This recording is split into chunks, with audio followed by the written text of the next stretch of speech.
Qabla nabda dirasa ayatina al-musalli Allahumma salli ala sayyidina Muhammad wa ala ali sayyidina Muhammad. Pertama kita melakukan sholat. Ini sholatnya sholat berjamaah, ya. Kita kemarin sudah membahas tentang ada imam, ada makmum dan sebagainya. Kita akan, dan kemarin juga kita sudah masuk pada hadis-hadis tentang sholat berjamaah. Nah, sholatu imani faman aqamaha faqad aqama bih wa man tarakaha faqad hadama bih. Sholat itu yang agama, maka barang siapa mendirikannya, jadi melakukan sholat, sungguh dia telah menegakkan agama itu. Dan barang siapa merobohkannya, tidak sholat, sungguh dia telah merobohkan agama itu. Hadis riwayat Al-Bukhari. Tiang itu seperti ini, ya, seperti tembok, itu kan tiang-tiang, ya. Ada bangunan, kalau ada tiang. Kalau tiang tidak ada, berarti bangunan tidak ada, kan? Nah, agama Islam itu akan tegak, akan ada pada seseorang, jadi Pak Asa beragama Islam. Kalau Pak Asa itu melaksanakan sholat.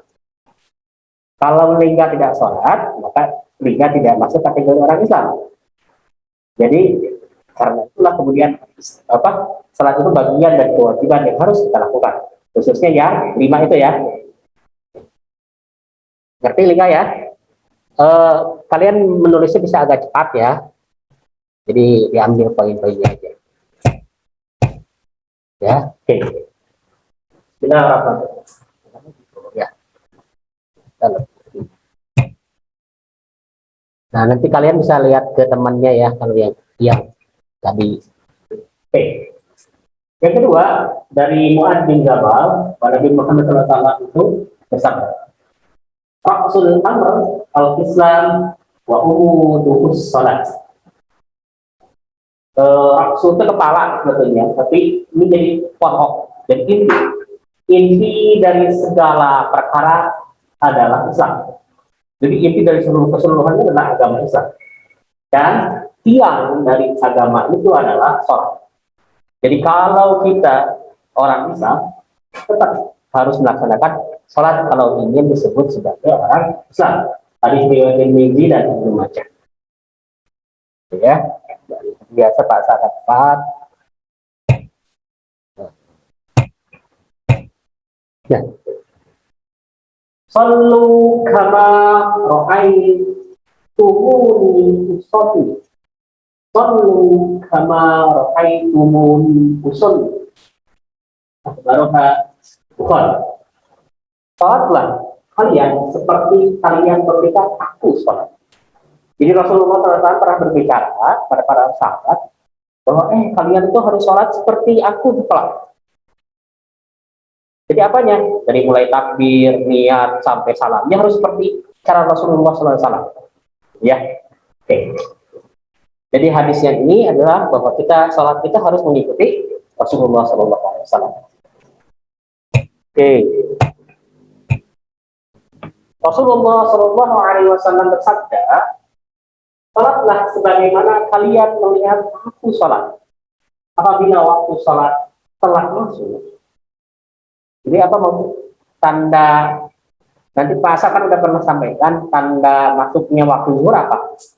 Ketika matahari sudah bergeser ke sini, ya, ke agak. Jadi kalau kita berdiri begini, nah ini kita berdiri di matahari nih. Matahari ini udah ke sini sedikit, maka itu sudah tandanya waktu sholat zuhur. Meskipun tidak ada azan, ya. Jadi kalau tidak ada azan ya kita aja yang azan, gitu, ya. Jadi jangan kok ini yang azan kok nggak ada terus, ini di masjid gimana ya? Mungkin lagi tidur, mungkin lagi pergi, jadi tidak ada yang azan, gitu, ya. Jangan sampai kita tidak sholat. Tapi kalau matahari sudah bergeser, oh berarti sudah masuk waktunya sholat. Lihat, sholatlah sebagaimana kalian melihat Rasulullah SAW sholat. Apabila waktu sholat masuk, maka hendaklah salah seorang di antara kalian mengumandangkan azan. Jadi kalau di sini berapa ada? 1, 2, 3, 4, 6, 7 orang. Nah, terus matahari sudah tergelincir sebelah kiri, sebelah barat. maka wajib untuk sholat, maka harus melaksanakan sholat. Nah, satu di antara kalian itu harus ada yang azan. Yang azan misalnya laki-laki kan, perempuan juga nggak apa-apa sih. Azan laki-laki misalkan enggak azan. Mulai takbir setelah Akbar pakai la ilaha illallah. Dan yang lebih tua dari kalian menjadi imam. Coba dari sini siapa yang menjadi yang tua? Asal, asal lebih tua ya. Gitu. Kalau Abil tua usia berapa? 12. Enggak. Oh, kalau ada yang di atas lingga, yang perempuan di belakang, di bawah ya. Oh, berarti ini enggak yang menjadi imam, ya. Tapi nanti yang jadi imam itu harus ada syaratnya. Satu di antara syaratnya adalah harus membaca Al-Qur'annya harus benar. Berarti karena lingga masih belajar, masih belum lancar, berarti lingga nggak jadi imam ininya. Tapi harus nanti ke Abil. Abil kan lebih baik, gitu ya. Bukan membedakan sih, tapi memang kategorinya harus seperti itu, ya. Oke ya. Dari sini apa yang kita ketahui dari hadis ini, dari hadis Al-Baihaqi ini? Apa kira-kira? Satu, bahwa kita dalam sholat harus mengikuti cara sholat Rasulullah SAW. Yang kedua, ketika waktu masuk sholat, maka kita harus sholat. Ketiga, kalau kita lagi berkumpul, maka sholatlah berjamaah. Ya. Nah, harus memilih salah satu yang azan. Yang kedua, memilih salah satu lagi yang imam. Oke, bisa dipahami? Oke. Kategori imam dari apa? Hah? Yang tua. Terus kalau tidak ada yang tua ya? Kalau yang tua misalkan tapi tidak bisa baca Quran, digantiin sama yang bisa baca Quran. Tapi rata-rata imam itu kalau ada laki-laki mesti laki-laki dulu. Masa gimana kalau yang laki-lakinya nggak bisa baca Quran? Sedangkan yang perempuannya misalkan Zara lebih bagus baca Qurannya. Nah, itu nanti ada perdebatan. Tapi dulu di zaman Rasulullah SAW itu ada cerita begitu. Jadi ada perempuan yang bagus dan satu lagi yang tidak bisa baca Quran, itu mengikuti yang jadi mengikuti begitu. Nah, ini nggak biasa kan kita lihat gitu ya. Tapi tetap aja sih yang kalau di kita tuh biasanya laki-laki tetap aja. Karena itu laki-laki minimal baca Fatihahnya benar tuh, ya harus benar. Oke. Kalau teman-teman di rumah kalau ada pertanyaan boleh langsung ketikin aja ya. Oke. Ini ya. Ini pokoknya yang ini hadis yang kalian perlu kalian catat sama poin-poinnya yang tadi itu. Sudah kalian ketahui poin-poinnya tadi kan? Oke. Kalau sudah, saya akan beralih. Nanti kalian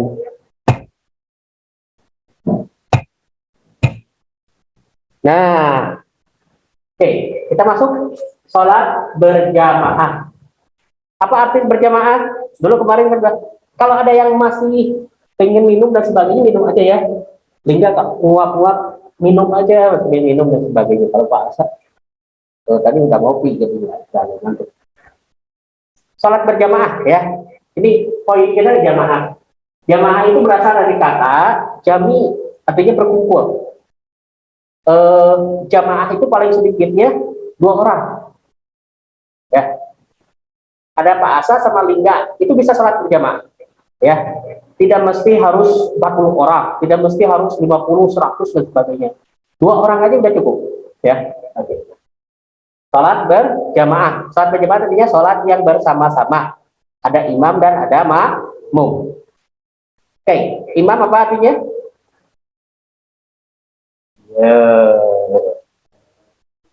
Oke, makmum. Oke, sip. Nah, ini satu lagi ya. Masbuk. Ini masbuk itu bukan mas bro, bukan ya. Masbuk itu artinya kalau ada orang yang ketika sholat, ketika berjamaah, kita sholat bagi sholat zuhur nih, ya di musola. Lagi udah Allahu Akbar, udah sama-sama di belakang Allahu Akbar 2 orang, misalkan Lingga di belakang bahasa. Allahu Akbar. Tiba-tiba Abil lari, wah, harus ikut berjamaah nih. Nah, terus ngikutin pas Pak Asa tadi sholat, terus ikut dengan jajarannya Lingga. Nah, Itu namanya ini masbuk. Apa sebab? Definisinya apa? Orang yang berjamaah tapi ketinggalan tidak bersama-sama mengikuti takbir dengan imam. Oke, kalian bisa ya. Oke. Jadi imam yang memimpin, makmum yang dipimpin, yang di belakang imam itu, yang masbuk itu adalah orang yang ketinggalan mengikuti eh, salat berjamaah. Nah, kalau kalian ngitung satu jamaahnya bagaimana? Kalau kalian mengikuti imam sedang ruku dan kalian ikut langsung ruku, maka itu sudah dinilai satu rakaat. Tetapi kalau kalian ternyata imamnya itu sudah dalam posisi duduk, terus sudah 2 rakaat, kalian baru datang, berarti kalau zuhur yang diselesaikan lagi ada 2 rakaat lagi kan? Nah, ikuti dulu sampai beres sampai beres assalamualaikum, kalian jangan assalamualaikum, dia langsung berdiri, gitu ya. Selesaikan yang kurangnya, gitu ya. Ada pertanyaan dulu nggak? Ngerti ya? Oke. Nah, syarat imam tadi ya. Tadi syarat imam apa? Yang lebih tua. Nah, sebetulnya syarat yang paling bagus, yang harus kita pegang adalah si imam itu adalah mengerti agama, lebih tua, lebih mengerti agama, khususnya membaca Al-Qur'annya bagus.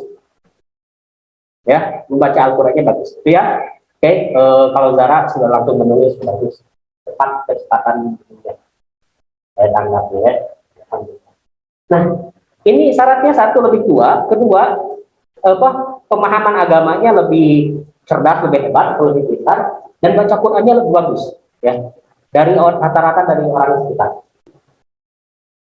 Ketentuannya ya, imam itu kalau harus memimpin artinya yang memulai. Jangan sampai imam sebelum Allahu Akbar terus makmum udah Allahu Akbar ya. Jangan mendahului imam, makmum itu harus mengikuti.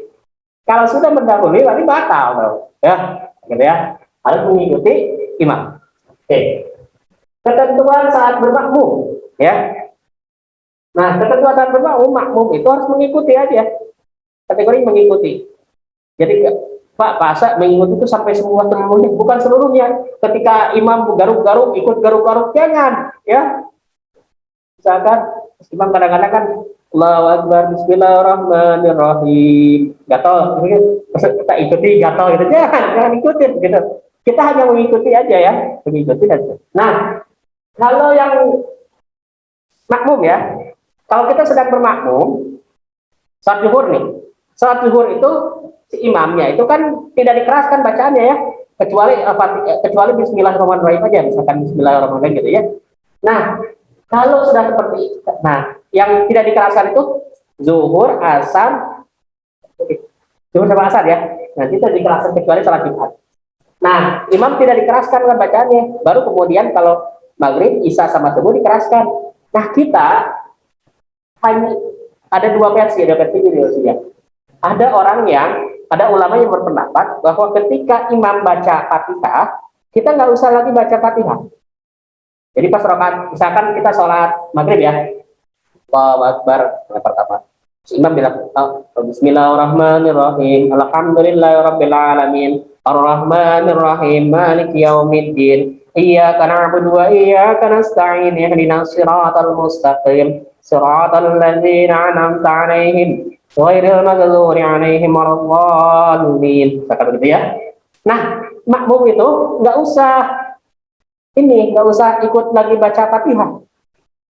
Nanti aja setelah 2 rakaat baru kemudian setelah beres surat pendek baru kemudian ruku kan. Nah, baru ruku baru bacaan ruku. Itu ya. Nah, terus bagaimana? Apakah bacaan amin? Nah, ini amin itu sunnah. Sunnah itu artinya boleh kita baca, boleh enggak. Kalau bahasa enggak kadang-kadang. Kenapa nggak ada kadang-kadang suara Pak Asa terlalu bass sebetulnya nggak enak kan jadi kan. Walaupun Pak Asa kadang-kadang nggak baca ya, karena sunnah ya. Sunnah itu boleh ditinggalkan, tapi kalau dilakukan dapat. Nah, Tapi kadang-kadang dibaca juga ikut. Ya, kalau dulu waktu Pak Asa masih usia kalian, teman Pak Asa ingin main-main lah, bahwa barnolin, teman Pak Asa juga Amin, awan oi. Karena sebelahnya namanya Amin. Jadi kadang-kadang jadi dimainin ya kayak gitu. Itu kan sudah batal begitu ya, artinya sudah tidak sah lagi sholatnya. Nah, eh, daripada jadi mainin, jadi nggak usah apa. Atau kalau pas lagi tarawih kan, walau amin gitu. Nah, itu kan jadi main-main kan, harusnya enggak kan, harus tenang sholat itu kan begitu ya, karena kita lagi menghadap Allah Taala ya. Masa kita lagi ada, misalkan ke sini ada Presiden Jokowi ya, kan harus tenang tapi gitu ya, terus ini main-main kan nanti ditegur kan gitu ya. Nah begitu maksudnya, kan kita lagi menghadap Allah Taala ya, menghadap Tuhan semesta alam, terus kita main-mainin, wah tenang, bukan dari pahala malah dapat palu, dapat palu, dapat martir, dah ya kayak gitu. Oke. Bisa dipahami ya. Nah kalau sholatnya yang 3 rakaat sama 4 rakaat, maka rakaat ketiga fatihahnya jadi urusan kita ya, kita nggak usah ikut yang imam, jadi kita yang keempat juga sama. Nanti ada pilihan nih di dalam salah satu mazhab yang tak saya baca itu, ada pilihan kalau di rakaat ketiga dan keempat kita boleh tidak baca fatihah, tapi cukup baca subhanallah walhamdulillah wala ilaha illallah. Kan fatihah panjang ya, Bismillahirrahmanirrahim, alhamdulillah, kan 7 ayat ya. Nah Pak Asa kadang-kadang kalau mau cepat bacanya cuma pas rakaat yang ketiga, Allahu akbar, subhanallah walhamdulillah wala ilaha illallah, Allahu akbar, subhanallah walhamdulillah wala ilaha illallah. 3 kali udah langsung cukup begitu. Tapi menurut Pak Asa ya lebih baik baca fatihah kalau lagi ada sempat waktu ya, gitu ya. Kadang-kadang kan kita buru-buru ya dan sebagainya ya, aduh khawatir kentut lagi ya, gitu ya, gitu. Oke, bisa dipahami? Ada ini. Nah, ketika salam, menunggu salam dulu dari imam ya. Assalamualaikum, baru kita mengucapkan assalamualaikum. Boleh tengok kiri kanan, boleh enggak ya, gitu ya. Oke, sudah ada pertanyaan dulu nggak? Nggak ada. Oke, di sini ya bacaan imam dan makmum. Yang tadi kan udah ya. Kalau yang imam itu bacaannya menjadi tanggung jawab imam ketika baca Fatihah sama surat pendek ya. Makmumnya ininya harusnya tuh bahasa salah ketik. Nah ya, nah oke ya, makmum membaca Fatihah hanya di rakaat ketiga dan keempat. Kalau imam bacaan Fatihah di rakaat ke-1 dan ke-2. Oke. Apalagi ya, ada juga yang suka pakai kurut ya, subuh-subuh pakai kurut ya. Nah, imam tinggal ngaminin aja, amin begitu ya. Atau kalau nggak biasa ya jangan aminin kan gitu ya. Nah, syarat minimal makmum. Syarat minimal makmum tadi berapa? Pak Asal udah kasih tahu jumlah 2 orang ya, 1 imam 1 makmum. Oke, 2 orang. Nah, ini dulu ceritanya begini. Rasulullah SAW pas dapat wahyu yang pertama itu pas di Gua Hira, dapatkan, nah suratnya kan surat Iqra ya, surat Al-Alaq, Iqra bismi rabbikal ladzi, udah beres. Nah pas hari kedua itu dipanggil sama malaikat Jibril, dibawakan pada satu tempat yang lembah gitu ya, yang gunung batu-batuan begitu. Lalu sama malaikat Jibril itu diajarin cara wudhu sampai dengan cara sholat gitu. Nah Rasulullah SAW itu melakukan sholat dengan imam pertamanya adalah malaikat Jibril. Kalau dalam bukunya seperti itu. Diajarin semua sholat. Tapi yang dilakukannya adalah sholat pagi dan sholat sore katanya. Tapi nanti ada informasi lagi yang ternyata bahwa Rasulullah SAW di awal juga sudah melaksanakan sholat yang 5 katanya begitu. Oke ya. Itu tidak terlalu kita perdebatkan, tapi yang kita ambilnya adalah bahwa Rasulullah SAW sudah melakukan sholat berjamaah pas di awal wahyu, yaitu berjamaah bersama malaikat Jibril. Nah, gitu. Nah pas hari selanjutnya kan eh, Khadijah istri Rasulullah SAW itu masuk Islam, menerima Islam ya. Kemudian siapa lagi yang masuk Islam itu? Ali bin Abi Thalib. Nah, Khadijah dan Ali bin Abi Thalib itu pernah ditemukan pernah dipergoki, pergoki itu apa ya? Ketahuan sedang melakukan sholat bersama Rasulullah SAW oleh Abu Talib. Abu Talib itu adalah ayahnya dari Ali bin Abi Thalib, pamannya Rasulullah SAW. Jadi ketika lagi sholat di lembah, ya gitu, di depannya Rasulullah, di belakangnya Ali, dari belakangnya lagi adalah Khadijah, begitu. Nah, itu Ja'far bin Abi Thalib, kakaknya Ali itu bersama Abu Talib melihat, kata Abu Talib, tuh eh, Muhammad sedang melaksanakan ibadah pada Tuhannya. Kamu ikutilah dia, gitu ya, gitu. Sebagaimana adikmu sudah mengikuti dia. Gitu. Artinya, ketika di awal-awal sholat berjamaah sudah dilakukan oleh Rasulullah. Rasulullah sebagai imam, makmumnya siapa tadi? Khadijah, terus Ali bin Abi Thalib. Nah, itu sudah ada. Itu jadi sejarah berjamaah juga dilakukan oleh Rasulullah SAW ketika masa awal wahyu. Jamaahnya 2 orang, yaitu Khadijah dan Ali bin Abi Thalib, gitu ya. Oke.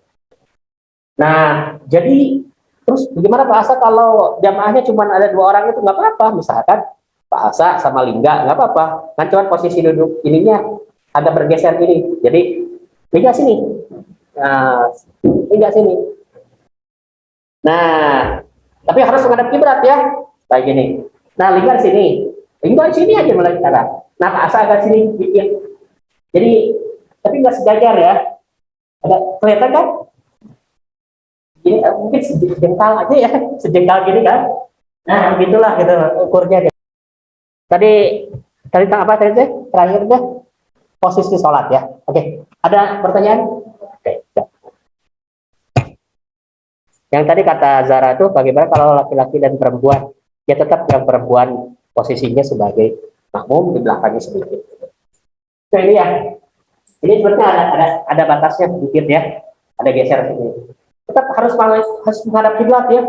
Jangan menghadap timur. Nanti dianggap apa, agama Shinto, agama penyembah matahari.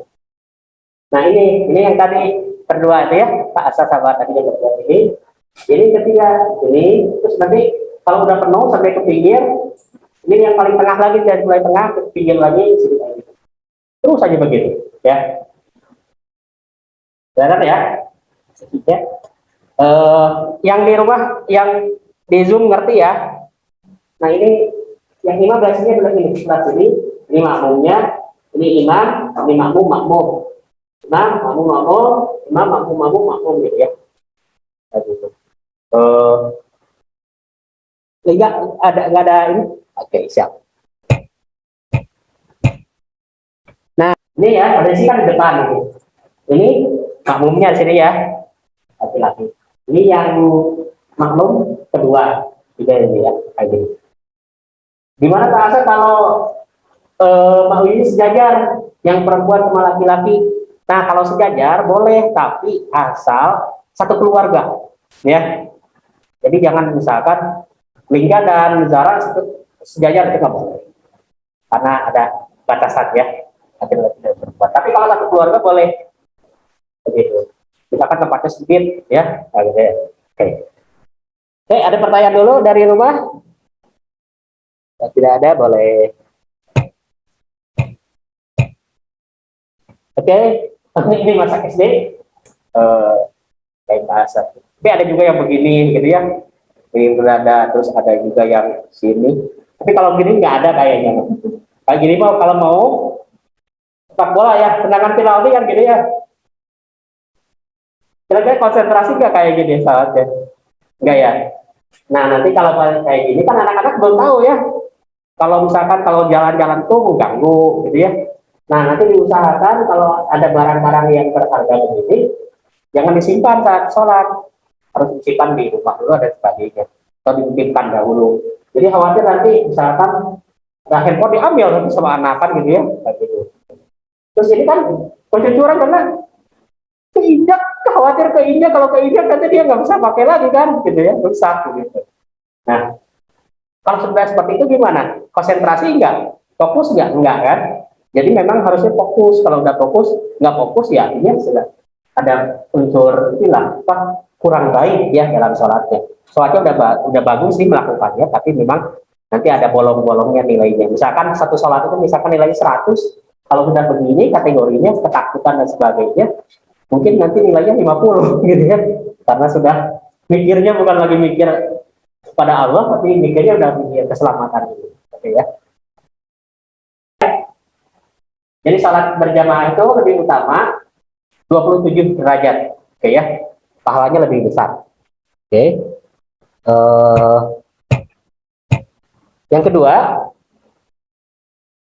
oke, sama ya. Jadi kalau orang yang sholat dalam perjalanannya yang paling jauh yang datang ke masjid itu yang lebih bagus, ya. Terus orang yang menunggu sholat, jadi ke masjid itu pas sebelum azan itu udah bagus. Kemudian apalagi melakukan sholat berjamaah, gitu ya. Daripada kita sendirian. Jadi usahakan sholat berjamaah. Oke. Kemarin kan udah ini ya, rasa. Nah ini Arabnya, kita langsung ke ininya aja. Nah, yang laki-laki itu bagusnya sholatnya di rumah, kan di masjid. Kalau perempuan bagusnya di rumah, gitu ya. Dan berjamaah, masyarakat sholat berjamaah. Untuk sholat apa? Sholat yang wajib. Pak Asa kalau yang sholat sunnah bisa berjamaah nggak? Sebetulnya yang sunnah itu harus sendirian, harus munfarid. Munfarid itu artinya apa? Sendirian ya. Nah, harus sendirian. Yang berjamaah itu adalah yang wajib. Terus Pak Asa gimana? Yang sholat tarawih, apalagi yang Jumat masih kategori wajib apa? Apalagi yang lebaran itu apa? Sama yang apa namanya? Idul Adha. Nah, itu kan berjamaah ya. Itu bukan wajib, ada sunnah. Nah, itu mah kategorinya kategori yang dianjurkan saja ya. Kalaupun nanti kita tidak sholat Idul Fitri juga nggak apa-apa karena sunat-sunat itu. Tapi kita kategorinya dianjurkan, artinya lebih baik dia lakukan. Gitu. Ada pertanyaan dulu nggak? Tentang ayat-ayat Qur'annya ya. Ayat-ayat Qur'annya. 953 berarti 7 menit lagi. Oke ya. Ini ayat Quran yang memerintahkan kita untuk sholat berjamaah. Ya. Wa aqimus sholata wa atuz zakata warka'u ma'ar raki'in. Dan laksanakanlah sholat, tunaikanlah zakat dan rukuklah beserta orang-orang yang rukuk. Rukuk kan gini ya. Terus ikut bersama orang-orang yang rukuk, artinya sholatnya berjamaah kan. Kalau ada rukuk terus ikut rukuk kan berjamaah ya. Ya Bapak. Nih, ini dari sini sih kuncinya sih wakimu itu katanya kalau mu itu artinya menunjukkan orang yang banyak. Jadi laksanakanlah orang-orang sholat berjamaah, maksudnya begitu ya. Wakimu, kalau waki ini katanya satu orang. Wakimu sholat dan laksanakan sholat berjamaah, gitu ya. Bayarlah zakat tiap kali Ramadan ya, belum Fitri. Dan ruku artinya bersama-sama melaksanakan sholat itu. Al-Baqarah 43. Sudah catat? Al-Baqarah ayat 43 dalil tentang sholat berjamaah. 110 Al-Baqarah tadi Al-Baqarah ayat 43, sekarang Al-Baqarah 110. Nah, wa aqimus sholat sama ini juga ya. Wa aqimus sholat wa atuz zakat. Bayarlah zakat. Wa ma tuqaddimu li anfusikum min khairin tajiduhu indallah innallaha bima ta'maluna basir.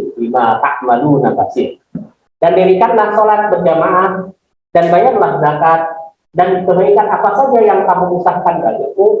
Jadi apapun yang kita lakukan kebaikan buat diri kita itu tentu kamu akan mendapat pahala dari sisi Allah.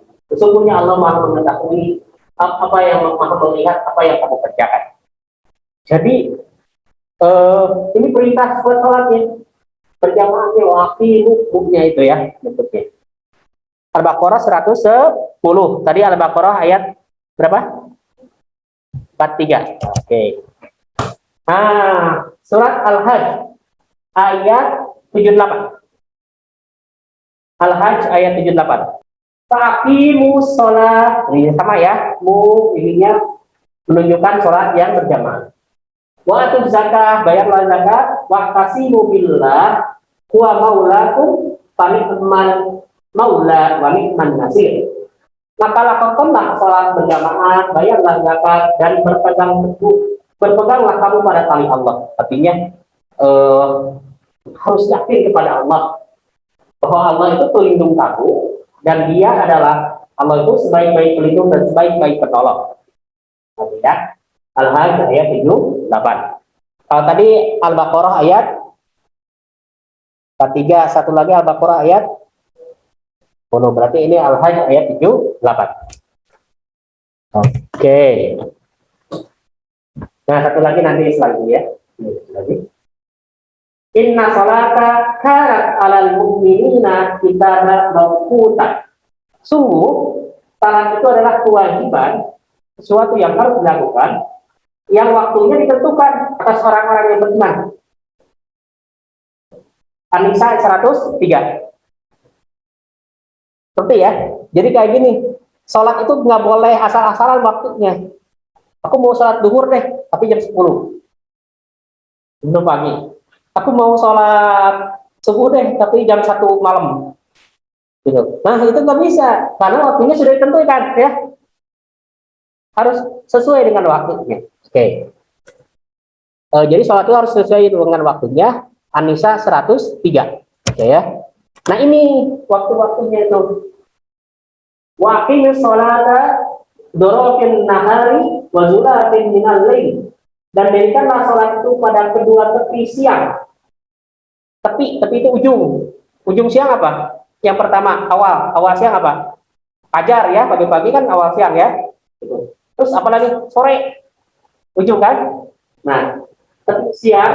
Nah, jadi pada antara dua tepi siang itu, jadi kalau antara dua tepi siang berarti pas siang ini ya, pas jam 12, jam 1 kan, gitu. Dan pada bagian permulaan dari malam.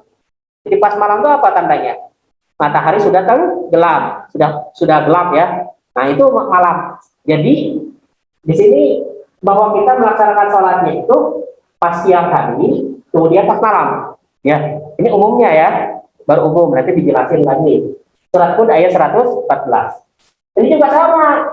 Al-Isra ayat 78. Ya.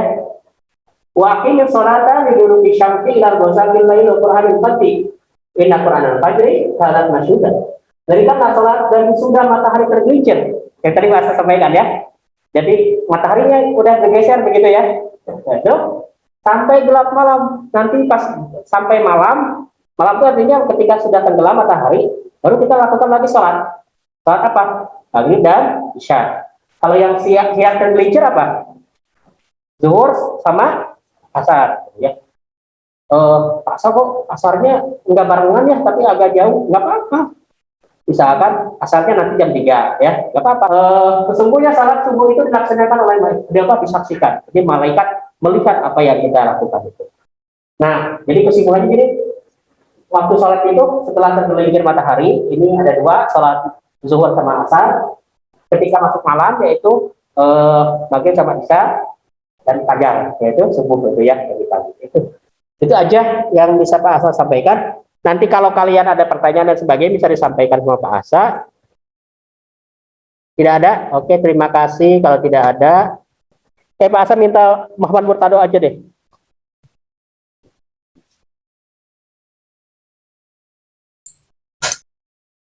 Asdiqoi ba'dan wahid adiosa hayabina linusolli. Allahumma sholli ala sayyidina Muhammad wa ala ali sayyidina Muhammad. Allahumma sholli ala sayyidina Muhammad wa ala ali sayyidina Muhammad. Oke, terima kasih. Aku lupa lihat wa astagfirullah li wa lakum.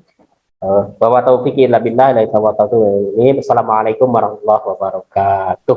Waalaikumsalam warahmatullahi wabarakatuh. Terima kasih Pak Asa. Bayihan ada ya.